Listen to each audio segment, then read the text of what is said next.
Alright, hello and welcome back to Torment Tides of Numenera. So, before we get started, I feel like I should tell you guys I ordered an actual microphone. It should be here in a day or two, so hang in there. Sooner or later I will be intelligible. So, anyway, in our last outing here, we were playing with all sorts of interesting clock-like artifacts, uncovered a few more interesting cast-offs from our past, had some plot, so on and so forth. So, before we continue on down that particular trail, though, I do want to take a few minutes and go talk to the Order of Truth. No particular reason that I suspect that'll be necessary, but I don't know. I like to cover everything. Oh, and I have a note here right here in front of me. So, yesterday I read out loud the instruction to hold tab to show interactable items, and then I didn't do it. So, I'm really concerned that I might have missed something nifty along the way. This game does not give you a lot of second chances on these types of things. I mean, to make it clear, I'm not doing any save scumming outside of this recording. So, these things where it's like, you know, make your roll for a nemesis, like when I fail, that's it! I never get to find out. That drives me insane. But, I don't know. It's gonna have to wait for another... Oh, neat. For another playthrough. Which I'm definitely going to do. Probably as a morally challenged thief. Let's see here. Can I grab more? Can I grab more of these? Because that was kind of neat. Oh! Now they bite me. Yeah, awesome. Okay, punks. Okay, so, wealthy townsperson, nano, blah blah blah. Okay, you guys are not interesting. But let's go ahead and head down here. Oh wait, so I was thinking last time, I wonder if this is me. I wonder if that's the, like, fish-faced version of me. That'd be pretty neat. But, no easy way to find out yet. Oh, I didn't even see that ladder over there. Ooh, neat. Don't forget the ladder. Oh, cool. Okay. That's neat. It is neat! Cool. So, wow, there's a bunch of people to talk to. Let's talk to Min of Tan Liang first, because he looks like he's kind of the guy in charge-ish. Min of Tan Liang. This priest is tall, thin, and dressed only in black. Narrow slashes of oil decorate his unlined skin like letters in an unknown tongue. His eyes are harried, but alive with intelligent humor. They land on you with a tiny flicker of recognition. Then his gaze moves from you to your companion. Hello, Castleash. Here to work or just visit? Just a bit of business. Have you ever heard about anything called a resonance chamber, Min? We're looking for a way to repair one. Your what? Min gasps. I thought that thing was a myth. And you're trying to repair it? Where is it? Honestly, I'd rather not say we've only just met. Let's, you know, not get too friendly right away. Ah, he says, his mouth twisting. Probably wise. Anyway, do you have any pieces of the machine with you? Sure, I've got this shard. Go ahead and take a look at it. Min of Tan Liang. He handles the shard with care. Organic and crystalline. It was grown into the appropriate shape for the machine. This is definitely what Salamari was working on all these years ago, with her partner. He looks at you, his eyebrow raised, but does not say more. Reluctantly, he hands it back to you. Salamari, huh? In all honesty, I focus more on traditionally powered machines. Salamari has some experience with organic machine construction. You might ask her about it. So, what's up with this nifty machine you've got going on behind you? It makes levies, the guardians of Sagas. Oh, cool! He rubs his chin. Our records say that D found a similar device in the ruins of Archopelasia, far to the north. He convinced the city that a local version, a modified one, would be of use. Sorry. In order to become a citizen, everyone in Sagas Cliffs, even the ones born here, gives a year of their lives to the machine. It uses that, borrowed time to create a levy. That's some interesting min-max questions. So what if someone only has 1 year to live? Would they die the second they enter the machine? No, he frowns. They never die in the machine, but it catches up with them a few days later. That doesn't happen very often. Sometimes I think the machine actually saves them, prevents them from meeting whatever fate was in store, but not always. And our tides shifted again. Man, much earlier it was mentioned that we need to find someone to tell us more about this tide business, and I'd really like to meet them. At any rate, the levies created by the machine are nearly identical, and they only last a year. After that, they quietly return to the machine and dissolve into... His hands grip the air, trying to frame the words. Gray... gunk. It's incredibly unpleasant to watch, but they don't seem to mind. Fascinating. It is, and nothing's wasted. We just used the same gunk for the next levy, he frowns. Good thing, too. I have no idea how to make more gunk. So is that the scientific term, or... Anyway, that's the machine. Any other questions? So, okay, so we heard who to talk to about the resonance chamber. What else do we have to chat about? So, what is the Order of Truth? Good question, says Min of Tan Liang. He chews his lip for a moment, framing his words. We live on the surface of a vast labyrinth of layered ruins, packed with relics and artifacts, windows into the past. Some people are content to find them, use them, and sell them. He grins. But not the Order of Truth, not the Aeon priests. We want to understand the Numenera, study them, point at them, and argue about them. Now, in the West, the Order of Truth is much bigger than this little enclave. It's a vast organization led by the Amber Pope. Out there, our words turn the heads of kings. He shrugs. Around here, we occasionally get discounts on equipment from local vendors and a free cup of tea. Not that I'm complaining. That's interesting. So how did a chapter of the Order of Truth end up out here? Well, it was founded 300 years ago by a Vergellan nano named D. That's his statue outside. Ha! That is me! He governed, or you could say ruled, the Order with more force than you see in traditional chapters. He set us up in this spire, handpicked new members, and chose them for particular projects of his design. We're not quite that organized these days, he says, shrugging. For better or worse. Leaders are chosen by consent of the other priests and priestesses, and they don't have a say in what everyone works on. They just deal with the politics and the paperwork so that everyone else can focus on their ruinous side projects and hideously dangerous experiments. He flashes a grin. Which is to say, I'm the leader, because I'm the only one who admits that we need to eat. So, this is super cool. I wonder if they knew he was a cast-off, or not a cast-off at that time, but he might have actually been the changing god. So why would I have set this up?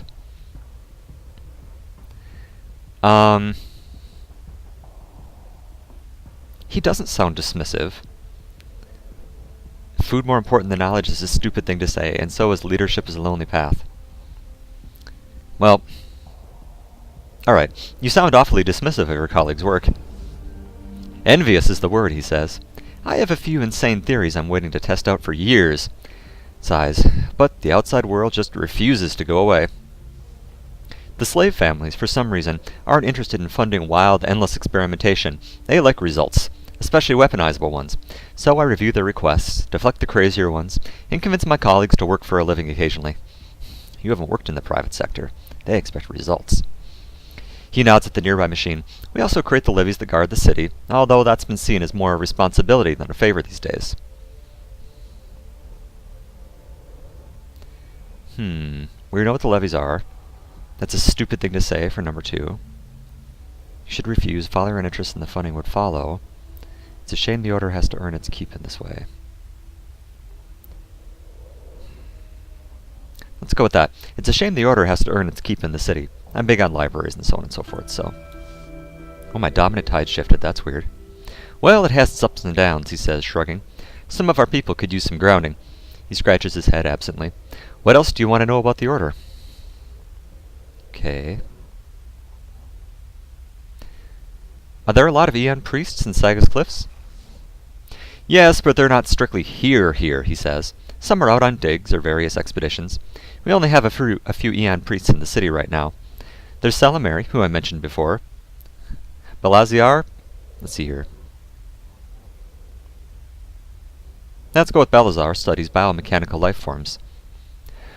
Orthfang is an expert in inexplicable and malicious architecture and should be back soon. He pauses, tickling his fingers and furrowing his brows. Let's see here. Orthfang, okay. And Snurf, of course. A visitant who's developed an interest in all forms of reproduction. It isn't one of us, and I don't think it wants to be, but we give it space to work in on its project. He leans in. Don't go over there unless you've invented a way to scrub your memory clean. Well, I seem to have, but it's not the most effective method. It involved falling from low Earth orbit. And also, Lan Yuring, of course. He's been educated into the Order, but he's still looking for a discovery that'll make him an Aeon priest. So, I saw a D inside the clock in Circus Minor. Your founder was the changing god, or a cast-off. Did you guys know this? My studies have borne fruit. Min squints at you and then the ceiling. It's possible, he says at last. D's behavior matches the stories I've been hearing about the changing god. But he hasn't exactly shown up here to pick up where he left off. He shrugs. If you're right, maybe he just lost interest. Interesting. Very interesting. Can you tell me about your work? Heh, he says, shaking his head. That's a big question, even on the best days. I specialize in mechanical Numenera, intelligent or not, but I haven't had much time for research since I started managing our branch of the Order. Can I ask you some questions about the mechanical Numenera? I would be incredibly grateful if you did, he says. Every other conversation I have revolves around how I'm ruining the Order, or not doing enough to save the Order. He rubs his forehead with the back of his calloused hand. Please, ask me about wires and blinking lights. Oh, I have nothing else to ask him.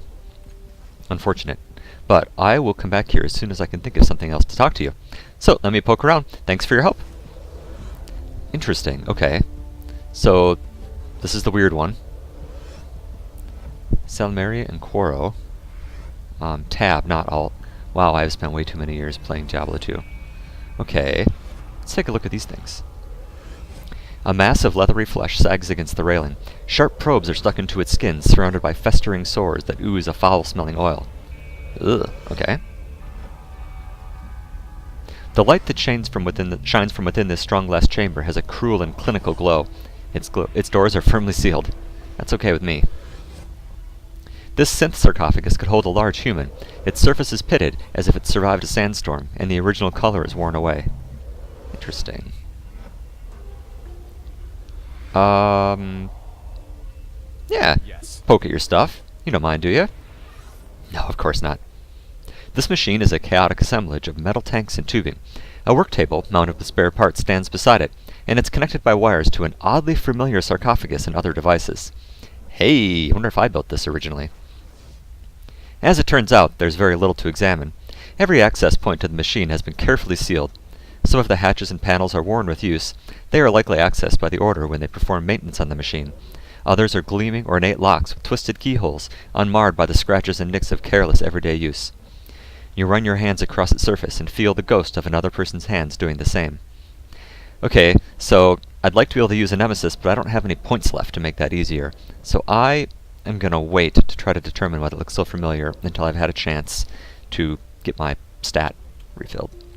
Let's look at the spare parts on the table. You sort through the jumbled components on the table. There aren't many, nor are there any duplicates. They appear to be spare parts for the machine. Okay, we'll come back to you. Because I only have... yeah, my one 3-point intellect restorer, and I don't want to use that yet. When did I get this? Why have I not been paying attention? +1 armor, +2 resistance. Why on earth have I not been paying attention? Okay. +3 physical damage, +3 to 9. Okay. That's interesting. How did I not see that? This simple garment is fashioned from the hide of an avatral, a belligerent and spiteful beast that roams the beyond in packs. Avatrals are immune to most energy attacks, and their skin retains a certain amount of this resistance after death. So avatral leather is popular among hunters and explorers of the region. This tough material is also thick enough to offer a minimal amount of physical protection. Neat. So I'd like to have some physical armor too, so let's go ahead and swap these for the moment. Nah, it doesn't look as cool. That's disappointing. That's interesting. Do any of you guys need better weapons? No, yours is already better. And you've got that oddball thingy. Interesting. More things to poke, more things to... ooh, loot. Come here. Let's go.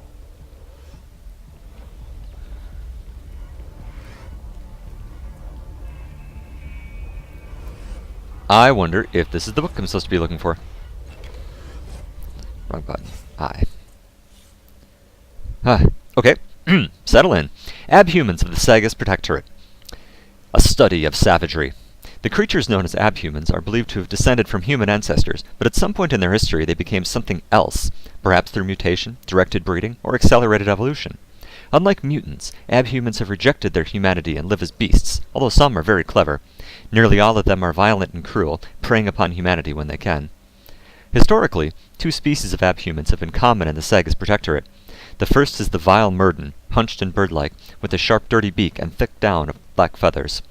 Murdens subsist as thieves and murderers on the fringes of human society, rarely posing an organized threat to the community, but often ambushing lone victims or terrorizing isolated homesteads.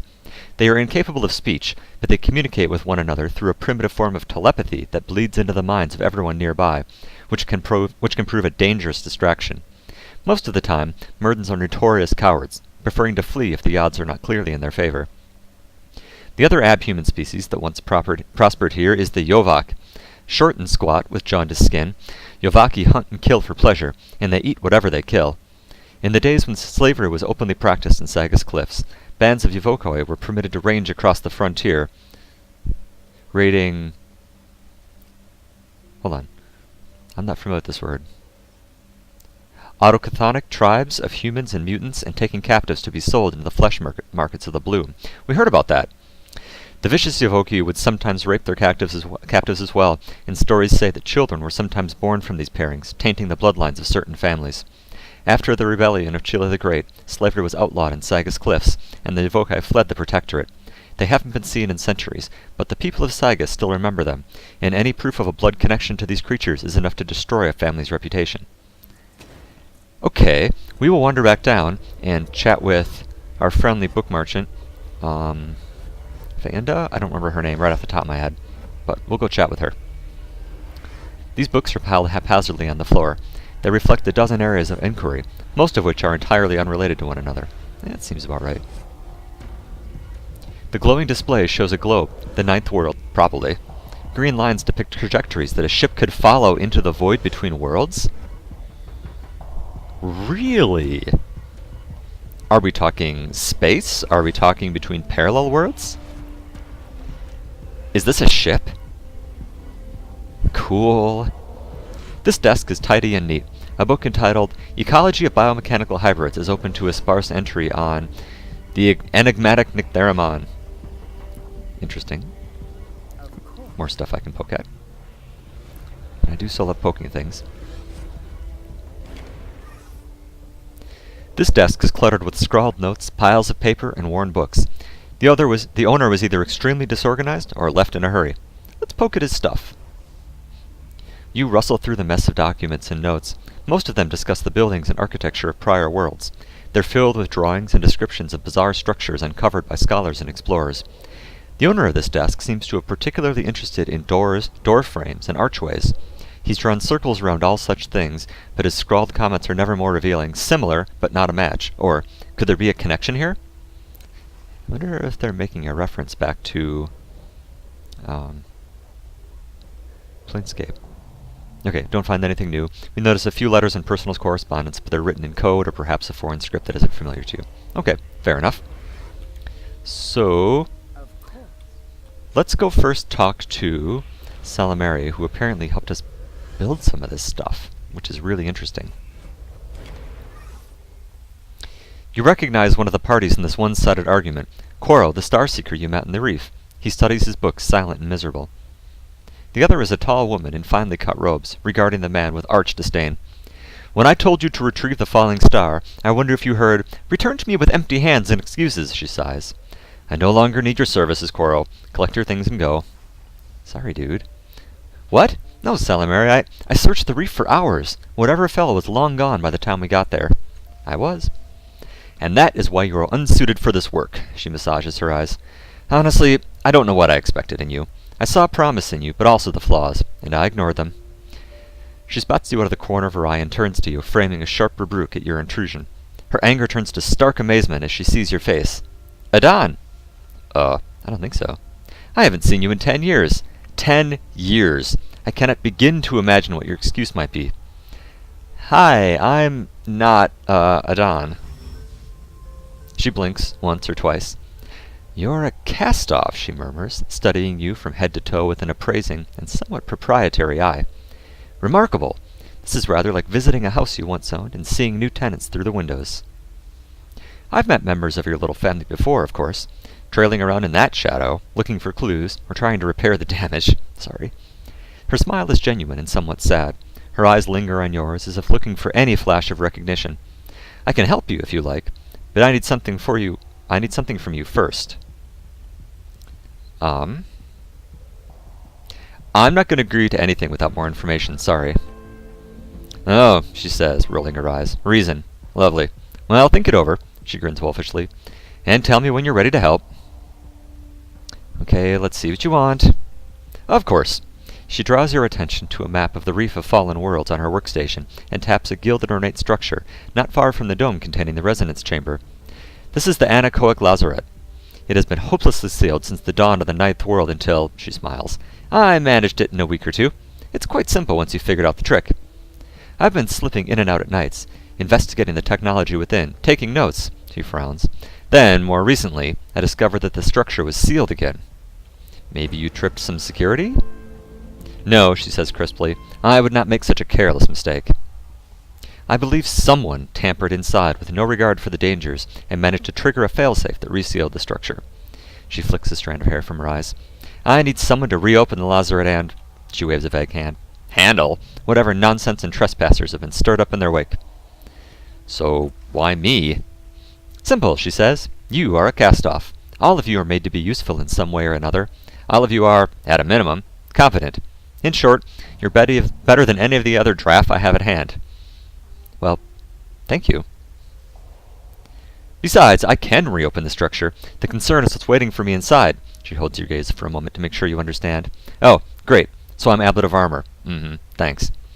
I want you to deal with whatever's gone wrong in there so I can resume my work. Needless to say, I would also prefer the structure in an undamaged state as I left it. She smooths her robe. Well, there it is. Will you help? I've known you for 90 seconds, and you're already sending me on fetch quests. However, I am interested in nifty toys.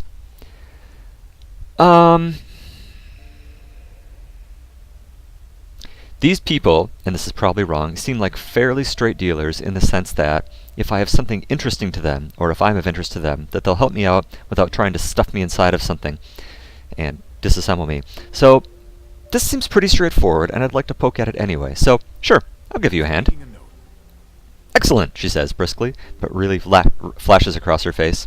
She hands you a metallic stalk with flower-like ridges along its length and a mechanical eye at one end. Okay. Metallic eye. This metallic flower-like device consists of a short metal stalk with a mechanical eye at the end. It was given to you by Salamari, and can apparently be used as a key to enter the anechoic Lazarette, a large golden structure in the Reef of Fallen Worlds. Okay. I don't like eyes. This, as you likely know, is the Eye of Malax, and how I originally accessed the structure. Oh, yeah, Malax. I know Malax. I don't know Malax. The fact that the Lazarette recognizes this organ as an authorized user implies the builders were machine intelligences, maybe a machine civilization from before the dawn of the ninth world. She smiles, brushing off her hands. Well, do be on your way, and do watch your step in the reef. It can be quite dangerous. I know, there's just stars falling everywhere. Okay, I am really interested in machine intelligence, so... Please, Salamari, Koro says, edging in beside you. Give me another chance. I can handle this. I'm not going to say anything. This isn't my problem.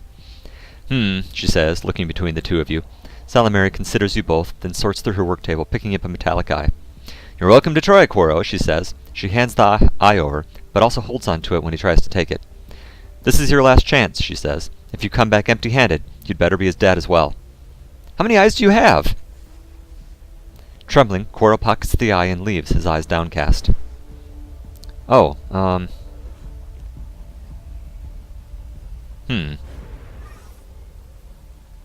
She watches him go and sighs. He's going to fail, of course. It's what he does best. Okay, so this thing that you're sending me off to take a look at, what is the anechoic Lazarette? Oh? She says, her face a carefully composed mask. What is it? So, what is it? I'm not quite ready to issue Did I click something wrong? No, I didn't. Okay. I'm not quite ready to issue definitive answers on that topic, she says lightly. I suspect that it was once a place of healing, or quarantine, for machine intelligences. Even if I'm wrong, this is the find of many, many lifetimes. Few remnants of prior worlds are ever so intact. Interesting. I wonder if I get to use it for healing, or if that only works for a machine. So, what should I know about the interior of the Lazarette? Is it dangerous? It wasn't, she said. But since I suspect someone or something got trapped inside...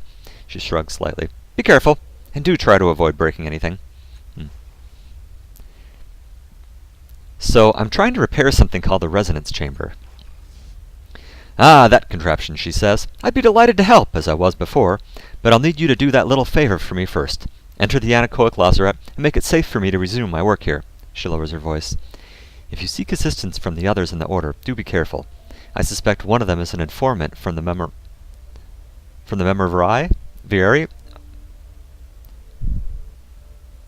Memovira. Too many of our finds have been pillaged by her thugs. For the Memovira.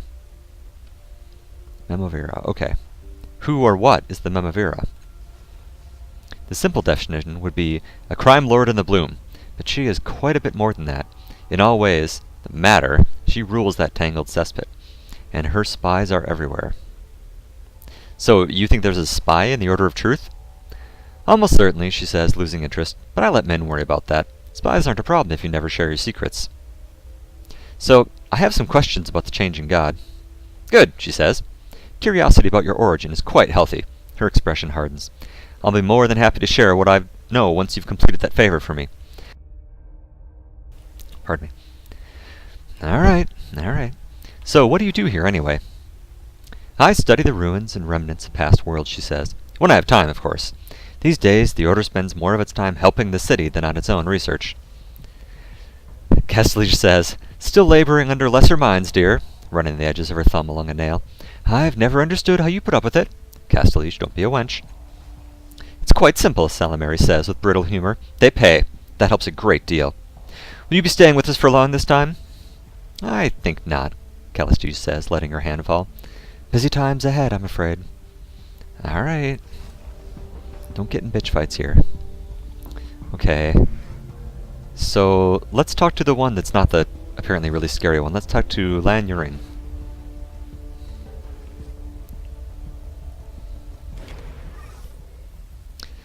Lan Yuring. The thin, tall man smiles hesitantly as you approach. You notice a small metallic ovoid protruding from his skull, nearly hidden by his disheveled hair. The fingers of his left hand tap nervously on his leg as he speaks. I'm not a real priest yet, he blurts and then blushes. If that's what you were thinking. Usually visitors only talk to me because they think I'm a priest, but I'm still a novice. He picks at a threadbare spot on his robes. So, hey, what's with that implant on your forehead? It's not just on my forehead, he says. Not just the skin, I mean. It's bonded with my skull. He blinks at you a few times before he realizes he hasn't answered your questions. It keeps me awake and alert. I don't get tired until it runs out of power. So what power is it? Dreams, he says. The scarier ones, the better. What? Okay. So what's your area of study? What? He says, blinking, straightening. You want to know what I'm working on? Are you sure? Yeah, absolutely. I'm designing an intelligence, he says, but not the normal kind. Not, just metal or with an independent intelligence rigging system. No, it's larger than that. Stronger. Lan himself seems to be getting stronger, rising as he speaks. You hadn't noticed before, but he's actually taller than you. The idea is this. An intelligence that can find, test, identify, and fully understand Numenera. We can unlock the secrets of lost civilizations. His eyes are gleaming now, and he raises a trembling fist. Do you understand? If we do this, we can break the chains binding us to the past, and turn them into reins with which to steer the future. That seems useful. No one would get hurt testing Numenera on themselves anymore. Oh, he says, dropping his righteous fist. Clearly this benefit has never occurred to him. Yes, of course. The fervent gleam fades slowly from his eyes. It's only a theory, though, for now. I don't have the funding. Not yet. But I've been studying machines with Min when he can spare the time, and he likes my ideas, even if he thinks they're impossible. I think he's disappointed I'm not a real priest yet. Impossible seems a little harsh. And inaccurate, he says, regaining some of his lost fervor. Once I'm an Aeon priest, everything will change. Only full Aeon priests have access to the Order's funds. I can use them to build a full prototype. Men might protest, but he'll understand once I get the design right. He licks his lips. They're dry, almost leathery. I just need to get it right, that's all. So what do you need to do to become an Aeon priest? You have to make a major discovery, he says. A mystery that's remained unsolved for a long time. But I've spent too much time on my research. He looks down at his feet. I haven't gotten anywhere. So what's your field of study? I'm designing an intelligence that can... Okay, I'm sorry, we talked about that already. Okay, so I do have things I could discover, but I don't know you yet. And I'm not real sure that I want to go ahead and help construct the strongly godlike intelligences. So let's come back to you and talk to you in a bit. Right, farewell. So I'm going to go ahead and take a break. When we come back, we're going to go ahead and chat with the weird one over here that apparently we need to worry about wiping our brain afterwards. So thanks for watching, and I'll see you next time.